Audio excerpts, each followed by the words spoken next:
माधोपुर गांव के घने जंगलों के बीच एक पेड़ की लकड़ियों से बनी झोपड़ी में किशन नाम का मछुआरा अपनी पत्नी सुमित्रा और 1 साल के बेटे आरव के साथ रहता था। किशन मेहनती और शांत स्वभाव का था, जो हर दिन नदी में मछलियां पकड़कर अपने परिवार का पेट पालता था। अरे ओ सुमित्रा, भाग्यवान, अब मैं जा रहा हूँ मछलियां पकड़ने। कहा है कि नदी की धार बड़ी तेज है, देर भी हो सकती है। ठीक है, तो तू आरव का ध्यान रखना। इसका बदन तो अब रोज तपता रहता है, कुछ ठीक नहीं लगती इसकी हालत। ध्यान रखना अच्छे से। हाँ जी हाँ, आप तो जैसे हर बार यही बोलते हो। आपको तो सिर्फ आरव की चिंता रहती है, पर क्या आपको नहीं पता कि ये मेरा भी बेटा है। मैं इसे अपनी जान से भी बढ़कर चाहती हूँ। मेरे लिए ये सांस है मेरी। अरे हाँ हाँ, हम सब जानते हैं कि तू आरव पर अपनी जान लुटा देती है। ठीक है, हम तो बस इतना कह रहे थे कि तू उसका ख्याल रखना, है ना? चल, अच्छा, अब मैं चलता हूँ। किशन जैसे ही झोपड़ी से बाहर निकलता है, तभी उसके घर पर एक अजीब सा उल्लू आकर बैठता है और अपनी भारी डरावनी आवाज में बोलता है, तुम्हें अपनी संतान को एक दिन खोना पड़ेगा। क्या कहा तुमने? क्या बक रहे हो? कौन हो तुम और ऐसा क्यों कह रहे हो? मेरे बेटे को कुछ नहीं हो सकता। नहीं, ऐसा नहीं हो सकता। भगवान के लिए कुछ तो बोलो, ऐसा क्यों होगा? मैं जो कहता हूँ वो कभी झूठ नहीं होता। तुम देख लेना, एक दिन मेरा कहा सत्य होगा। इतना कहकर वो उल्लू वहाँ से उड़ जाता है। सुमित्रा कांपती हुई वहीं बैठ जाती है। उसका चेहरा पीला पड़ चुका है। तभी किशन वापस आता है। अरे भाग्यवान, तू ठीक तो है ना? ये क्या हाल बना रखा है तेरा? चेहरा ऐसा क्यों लग रहा है? क्या हो गया? अजी, अभी अभी यहाँ एक उल्लू आया था और उसने कहा कि हमारा बेटा हमसे एक दिन छिन जाएगा। कैसे कहूँ, उस समय मेरी सांस ही रुक गई थी। अरे तू भी ना कुछ भी दिल पर ले लेती है। अरे ये भी तो हो सकता है कि वो किसी और को देख रहा हो, या फिर ये एक संयोग हो सकता है, बस। और फिर एक उल्लू का जाने किसकी किस्मत में क्या लिखा है। हाँ। नहीं जी, वो बात कुछ और थी। उसकी आंखें ऐसी थी जैसे वो सब कुछ देख चुका हो, और उसकी आवाज जैसे दिल में सीधे उतर गई हो। ओहो, तू चुप हो जा सुमित्रा। बेकार की बातों से अपना मन खराब मत कर। हम मछलियां पकड़ने जा रहे हैं, तू अपना ख्याल रखना, ठीक है ना? हाँ ठीक है जी, आप कहते हो तो मान लेती हूँ, पर ये डर दिल से जा नहीं रहा। हर वक्त आरव के माथे पर हाथ रखकर देखती हूँ, कहीं बुखार तो नहीं। समय बीतने लगता है। एक रात सब सो रहे होते हैं, तभी सुमित्रा को पेड़ के भीतर से एक गूंजती हुई आवाज सुनाई देती है। तुम इस पेड़ को छोड़ दो, नहीं तो तुम्हें तुम्हारी संतान से हाथ धोना पड़ेगा। ये सुनते ही सुमित्रा घबराकर उठ बैठती है। नहीं तो उसका माथा पसीने से तर होता है, दिल तेजी से धड़क रहा होता है। उसे तुरंत उस उल्लू की कही बात याद आती है। हे भगवान, ये क्या हो रहा है? क्या सच में इस पेड़ में कोई रहस्य छुपा है? ये आवाज उसी उल्लू की बातों से मिलती जुलती क्यों है? वो कुछ कहने जाती है, पर फिर रुक जाती है, क्योंकि किशन पहले भी उसकी बात टाल चुका था। वो मन में सब दबा लेती है, पर तभी पेड़ की एक मोटी टहनी अचानक टूटकर सीधी उसके बेटे की ओर गिरती है। तभी सुमित्रा बिना कुछ सोचे अपने बेटे आरव को उठाकर दूर हट जाती है। हे भगवान, मेरे लाल, तुझे कुछ नहीं हुआ। बस इसी दिन से डर रही थी मैं। किशन, जल्दी उठो। हमारा बेटा, हमारे बेटे पर जरूर कोई खतरा है। अब मुझसे और नहीं रहा जाता किशन। ये पेड़ कुछ बोलता है। इसकी टहनियां खुद गिरती हैं और मेरे बेटे पर खतरा बनकर मंडराती हैं। मैं अब इस पेड़ के पास नहीं रह सकती। ए सुमित्रा, तू घबरा मत, है ना? हम जल्दी कुछ न कुछ करते हैं। अरे हम कहीं और झोपड़ी बना लेंगे, पर तब तक तो हमें यहीं रहना होगा ना। हमारे पास और कोनो रास्ता भी तो नहीं है ना? हाँ ठीक है जी, पर अब मैं एक पल भी आरव से नजरें नहीं हटाऊंगी। उसकी हर सांस पर मेरी निगाह रहेगी। हाँ भाग्यवान, तुम्हारी बातों से अब हमको भी डर लगने लगा है। लेकिन चिंता ना करो, जैसे ही कुछ पैसा होगा हम ये घर छोड़कर कहीं और चले जाएंगे और एक अच्छा सा घर बना लेंगे, ठीक है ना? तब तक किसी तरह तुम यहाँ रहो बस। कुछ ही देर में सुबह हो जाती है। किशन थका हुआ सा अपना जाल लेकर निकलता है। वो तालाब की तरफ बढ़ता है, पर जैसे ही पानी में झांकता है तो देखता है कि एक भी मछली नहीं है। पानी बिल्कुल शांत है। हे भगवान, ये क्या हो गया? आज तो तालाब में एक को मछली नहीं है। अब हम घर लेकर क्या जाएंगे? हमरा आरव तो सुबह से भूखा बैठा है, उसका तो दूध भी नहीं है। हे भगवान, अब मैं क्या करूं? अपने भूखे बेटे को दूध कहां से लाकर दूं? हाँ। किशन मायूस होकर खाली जाल लेकर घर लौटता है। झोपड़ी के पास पहुंचते ही अंदर से बच्चे के जोर जोर से रोने की आवाज आती है। सुमित्रा उसे गोद में उठाए खुद भी रो रही होती है। देखो जी, ये कब से रो रहा है। मैंने तो चावल का पानी भी पिलाने की कोशिश की, पर इसके गले से कुछ नहीं उतरा। इसका बदन गर्म हो गया है अब तो। हमने बहुत कोशिश की सुमित्रा, तालाब में एक को मछली नहीं थी, खाली हाथ लौट आए। अब तो आसपास के गांव में ही जाकर कुछ मदद मांगनी पड़ेगी। लेकिन हमें तो कोई पसंद ही नहीं करता है जी। कोई हमारी मदद क्यों करेगा? मुझे नहीं लगता कि कोई हमारी मदद करेगा भी। अरे तो एक बार देखने में कहा जाता है, भूखे मरने से तो अच्छा है एक बार जाकर कोशिश करके देखा ही लें, हैं?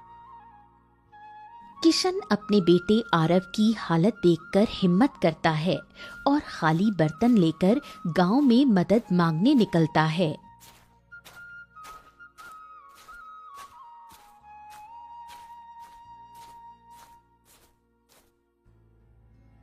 ए भैया, जरा सा दूध मिल जाता तो हमारे बेटे आरव की जान बच जाती। कब से भूखा है, उसकी तबीयत बहुत खराब है। हमारे पास पैसे भी नहीं है कि उसके लिए दूध ला सके। कुछ रहम कर दीजिए, दे दीजिए दूध। ए भाई किशन, माफ करना, हमारे घर में जो थोड़ा बहुत दूध था वो भी सुबह खत्म हो गया। अब तो हमारे बच्चे भी बिना दूध के ही सो रहे हैं। खुद सोच, तू क्या करेगा? अरे एक बच्चा है तो तुम्हारा ये हाल है। अरे एक बच्चे में तुम्हारा ये हाल है, हैं? भैया, तालाब में मछलियां नहीं हैं, इसी वजह से हाथ थोड़े तंग हो गए हैं। इतना कहकर किशन मायूस होकर अगला दरवाजा खटखटाता है। वहां से एक और महिला निकलती है।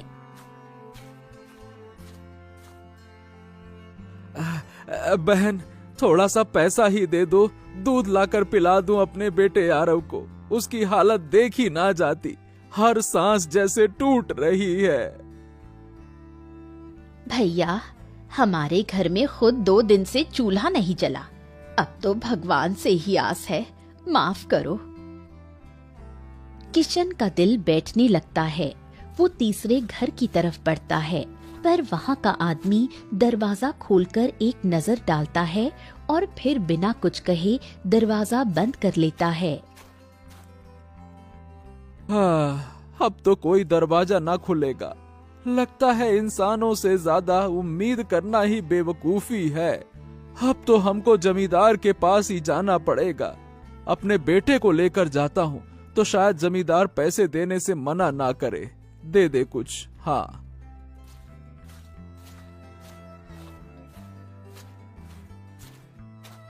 फिर किशन अपने बीमार बेटे आरब को गोद में लेकर जमींदार के घर जाता है।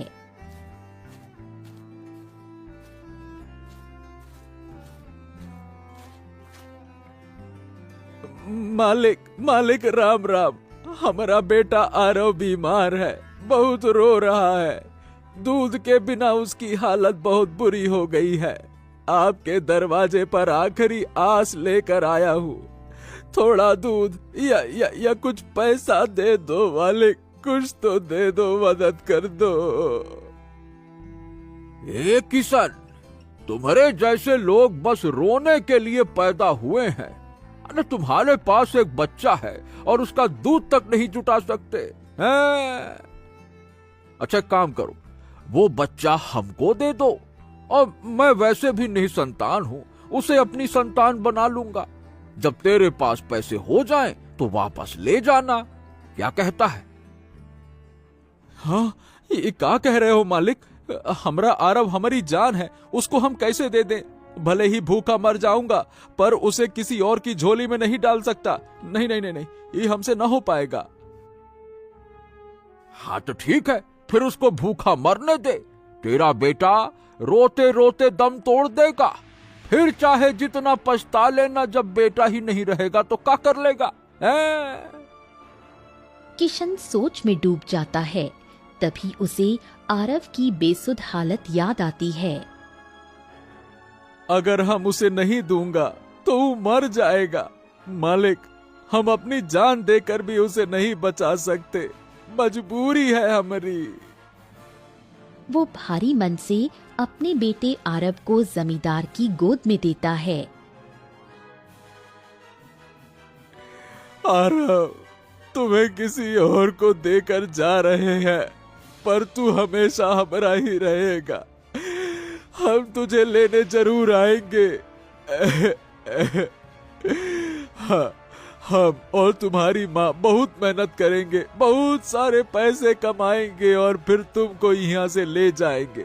तब तक जमींदार जी हमारे बेटे का ख्याल रखना। बेटा, तुम भी अपना ख्याल रखना।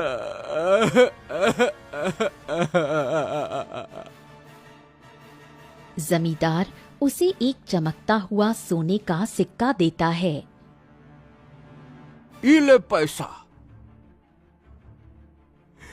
मुझे ये खून के आंसू से भीगा सिक्का नहीं चाहिए।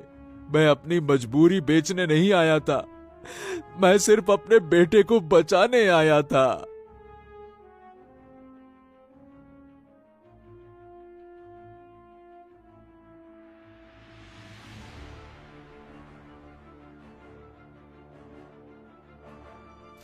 किशन घर लौटता है और जैसे ही सुमित्रा उसे अकेले देखती है। आरव कहाँ है? किशन, मेरा आरव कहाँ है? मैंने उसे जमींदार को दे दिया सुमित्रा। तुमने क्या कर दिया? क्या तुमने सच में उसे किसी और की झोली में डाल दिया? मेरा बेटा, मेरी जान, वो अब मेरे पास नहीं है। तो मैं और क्या करता सुमित्रा? अगर नहीं देता तो वो आज हमारे सामने नहीं होता। हम दिन रात मेहनत करेंगे, हर हाल में पैसा जुटाएंगे और अपने आरब को वापस लाएंगे। वो हमारे बिना नहीं रह सकता। हाँ जी, चाहे कुछ भी हो जाए, मैं हर रोज काम करूंगी, जंगल से लकड़ियां लाऊंगी, खेत में भी काम करूंगी, पर अब देर नहीं करूंगी। दिन गुजरते हैं मगर काम नहीं मिलता। सुमित्रा हिम्मत हारने लगती है। एक दिन वो थकी हुई पेड़ के नीचे बैठ जाती है। हे पेड़, तू ही बता, अब और क्या बाकी है? क्या यही हमारा भाग्य है? क्या इस मिट्टी से बनी झोपड़ी में हमारे सपने भी मिट्टी हो जाएंगे? मेरा आरब, क्या अब कभी मुझे माँ कहकर नहीं बुलाएगा? तभी वही रहस्यमयी भारी आवाज फिर सुनाई देती है। तुमने अपने बच्चे को जमींदार को दे दिया, अब तुम्हारा बच्चा भी मरेगा, मेरे बच्चे की तरह। नहीं नहीं, ऐसा मत कहो।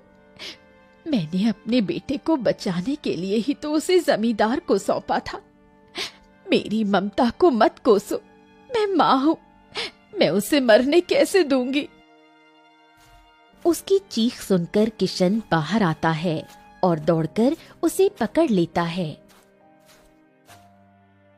क्या हुआ सुमित्रा, क्या हो गया? फिर से वही आवाज आई? क्या कहा उसने? किशन, वो कह रहा है हमारा आरव भी मरेगा जैसे उसका मरा था। क्या ये सब सच है? क्या हमने कोई बहुत बड़ी भूल कर दी? अब हम समझ गए सुमित्रा। अब हम मानता हूं कि इस पेड़ के अंदर कुछ तो है, कोई आत्मा, कोई पीड़ा जो हर दिन हमें डराकर कुछ समझाने की कोशिश कर रही है। हाँ, अगर सच में ऐसा है तो हमें कुछ करना होगा।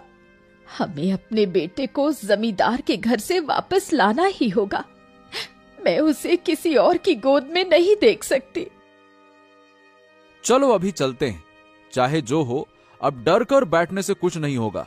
चलो। दोनों रात के अंधेरे में ही जमींदार के घर पहुंचते हैं। मालिक, मालिक, हमारा बेटा आरव हमको वापस दे दीजिए। अब हम कुछ भी करने को तैयार हैं। मेहनत करूंगा, पैसा दूंगा, पर हमारा बेटा हमको लौटा दीजिए मालिक, लौटा दीजिए, लौटा दीजिए। आपको जो चाहिए ले लीजिए, पर मुझे मेरे बेटे की गोद की गर्मी लौटा दो। मैं अब और नहीं जी सकती। मुझे मेरा आरव वापस कर दो मालिक, मुझ पर रहम करो। लौटा दीजिए? अरे भैया, अब बहुत देर हो चुकी है। आरव अब मेरा है, मैं उसे कहीं नहीं जाने दूंगा। चलो जाओ, भागो यहाँ से, वरना अच्छा नहीं होगा। ए हरिया, इन दोनों को धक्के मारकर हवेली से बाहर तो निकाल इनको, बड़े आए। हरिया दोनों को हवेली से धक्के मारकर बाहर निकाल देता है। किशन और सुमित्रा टूटे दिल से रोते हुए लौटते हैं। सुमित्रा, हम हार नहीं मानेंगे। चाहे कुछ हो जाए, हम आरव को वापस ला कर रहेंगे, किसी भी कीमत पर। हाँ। अगले दिन सुबह सूरज की किरणें झोपड़ी के पास पड़े उस पेड़ पर पड़ती हैं। तभी अचानक वहां एक गधा आता है, जो अजीब सी आंखों से किशन की तरफ देखता है। तुम दोनों बहुत दुखी हो, मैं जानता हूँ क्यों। हाँ, तू बोल रहा है? तू कौन है और तू हमको जानता कैसे है? मैं उस जमींदार के यहाँ पहले काम करता था। मैं उसका राज जानता हूँ जो कोई नहीं जानता। एक दिन उसने कुछ ऐसा किया था जिसकी सजा उसे आज भी मिल रही है। क्या तू हमारी मदद कर सकता है? क्या तू हमारा बच्चा हमें वापस दिला सकता है? अगर तुम दोनों अपना बेटा वापस पाना चाहते हो तो तुम्हें राजमहल जाना होगा और इस पेड़ का रहस्य सुलझाना होगा, क्योंकि यही पेड़ वो कड़ी है जो तुम्हारे दुखों का कारण भी है और समाधान भी। हाँ, तो ठीक है, हम तैयार हैं। बताओ हमको कहाँ जाना होगा। हम जाएंगे, चाहे रास्ता कितना भी कठिन क्यों ना हो, पर हमें हमारा बेटा वापस चाहिए। तो चलो, अब समय आ गया है कि जमींदार का सच सामने लाया जाए और इस पेड़ की पीड़ा को भी मुक्त किया जाए।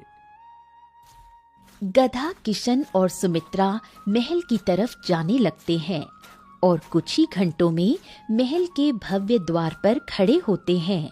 सैनिक उन्हें घूरते हैं, पर गधा बड़ी गंभीरता से आगे बढ़ता है और कहता है, हमको राजा से मिलना है और ये मामला किसी साधारण बात का नहीं है, बल्कि एक आत्मा की पीड़ा का है। हे भगवान, ये गधा बोल कैसे रहा है? नहीं नहीं नहीं नहीं, लगता है कि हमारी आंखों का धोखा है। ए भैया, कहाँ खो गए? दरवाजा खोलिए, हमको महाराज से कुछ जरूरी बात करनी है। ठीक है ठीक है ठीक है, मैं खोलता हूँ, रुको। सैनिक डर के मारे गेट खोल देता है और सभी दरबार के अंदर चले जाते हैं। महाराज, हमें आपसे कुछ आवश्यक बात करनी है। हैं? कौन हो तुम दोनों, और तुम्हारे साथ ये बोलने वाला गधा कौन है? बोलो, तुम्हें क्या समस्या है? महाराज, हम माधोपुर गांव के निवासी हैं, हम मछुआरा हैं। ये हमारी पत्नी सुमित्रा है। हम उस पुराने पेड़ के पास एक झोपड़ी में रहते हैं, जहां से कुछ समय पहले हमारी पत्नी ने एक रहस्यमयी आवाज सुनी। वही आवाज जिसने कहा कि हमारा बेटा मर जाएगा। महाराज, मेरे बेटे की हालत इतनी खराब थी कि हमें मजबूरी में उसे जमींदार को देना पड़ा, क्योंकि हमारे पास दूध तक नहीं था। और फिर उस पेड़ ने दोबारा आवाज दी कि जमींदार से हमारा बेटा वापस ले आए, नहीं तो वो भी मरेगा जैसे वो मरा था। ये वही आवाज क्या फिर से सुनाई दी जो सालों पहले गांव वालों ने सुनी थी? सालों पहले जमींदार ने कहा था कि वो आवाजें झूठ थीं, गांव वालों की कल्पना है वो, और अब फिर से वही आवाज लौट आई है। मंत्री जी, तुरंत जमींदार को बुलाओ। जो आज्ञा महाराज। थोड़ी देर में जमींदार दरबार में आता है। जमींदार, ये क्या सुन रहा हूं? उस पेड़ से फिर से वही आवाज आई है। तुमने वर्षों पहले हमसे कहा था कि वो आवाजें झूठी थीं, लोगों की अफवाह थी। तुमने कहा था कि वो कोई भ्रम है। क्या है ये सब? महाराज, ये लोग झूठ बोल रहे हैं। ये सब एक योजना है इनकी, मुझको फंसाने की। कोई आवाज वावाज नहीं आती है। ये सब मिलकर मेरा अपमान कर रहे हैं महाराज। महाराज, मैं एक माँ हूँ, मैं क्यों झूठ बोलूंगी? मैंने खुद उस रात वो आवाज सुनी थी। वो कह रही थी कि मेरा बेटा मरेगा। मैं अब हर रात डर में जीती हूँ। क्या मेरी ममता पर भी कोई शक करेगा? हमरे पास ना पैसा है ना ताकत, पर हमरे पास सच है महाराज। हमने सब कुछ खो दिया, अपने बेटे को किसी और की झोली में डाल दिया। अब अगर आपने हमारी बात ना सुनी तो हम तो पूरी तरह से टूटिए जाएंगे। क्या बचेगा हमारे पास? राजा थोड़ी देर सोचता है, फिर मंत्री की ओर मुड़ता है और गंभीरता से कहता है। मंत्री जी, आप तुरंत माधोपुर गांव जाइए और उस पेड़ की जांच करवाइए और पता लगाइए कि वो आवाज क्या है। अगर इस बार भी जमींदार ने हमें अंधेरे में रखा है तो फिर सजा भी वैसी होगी जैसी एक झूठे विश्वासघाती को दी जाती है। जो आज्ञा महाराज, मैं आज ही रवाना होता हूँ। महाराज, समय बहुत कम है। जमींदार जो छुपा रहा है वो केवल वही पेड़ जानता है। वहाँ की मिट्टी, वहाँ की हवा और उस आवाज की सच्चाई आज नहीं है और पेड़ की जड़ों पर हाथ रखता है। तभी एक रहस्यमयी आवाज गूंजती है। हम माफी का इंतजार कर रहे थे मंत्री जी। तो तुम कौन हो? तुम जानना चाहते हो मैं कौन हूं ना? तो सुनो मंत्री, मैं उस जमींदार की बेटी हूँ जिसने मुझे इस दुनिया में आने से पहले ही बोझ समझ लिया। मैंने कभी रोशनी नहीं देखी, न माँ की गोद का प्यार पाया, बस इसलिए क्योंकि मैं लड़की थी, ताकि उसकी जमीन, उसका नाम, उसका लालच आगे बढ़े। और जब पता चला कि मैं लड़की हूँ, उसने मेरी मासूम सांसों को इसी पेड़ के नीचे मिट्टी में मुझे दफन कर दिया। हे आत्मा, तू कोई परछाई नहीं, तू तो उस अन्याय की साक्षात गवाही है जो इंसान की लालच ने तुझ पर किया। मैं वचन देता हूं कि तेरे हर दर्द का हिसाब होगा। जिस जमींदार ने तुझे मारा उसे अब राज दरबार के सामने झुकना पड़ेगा। मैं तुझे इंसाफ दिलाकर ही लौटूंगा।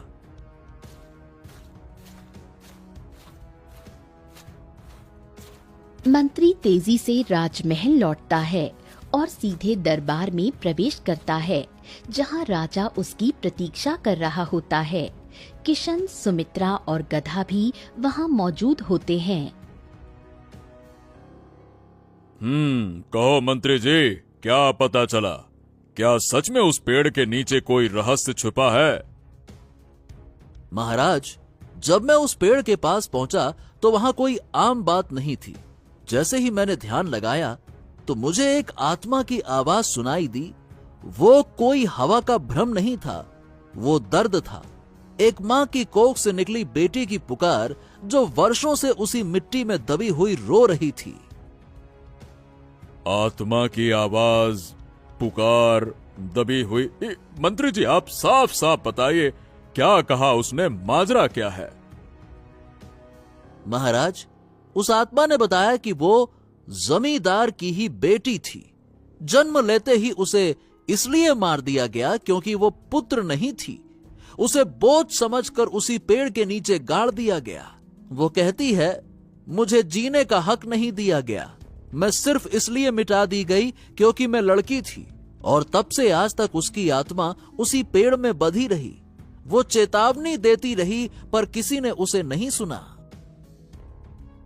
ओ, तो उस पापी ने पहले अपनी बेटी की हत्या की और अब उसी लालच में एक और मासूम को छीन लिया।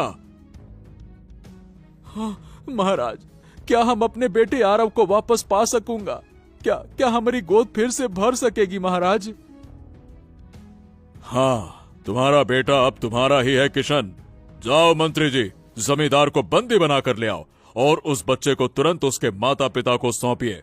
जाइए।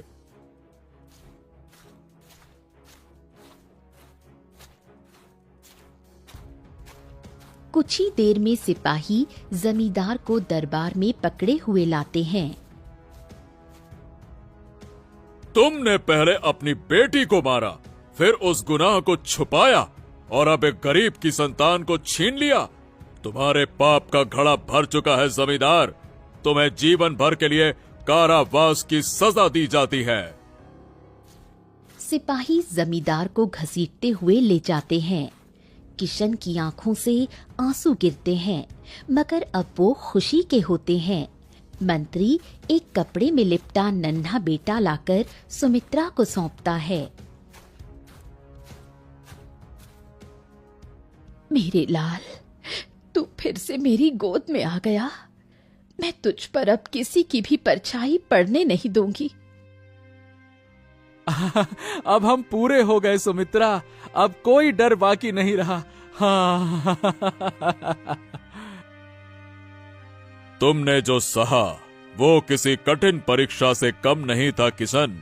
अब तुम हमारे महल में काम करोगे। तुम सच्चे और मेहनती हो और महल को ऐसे ही लोगों की जरूरत है।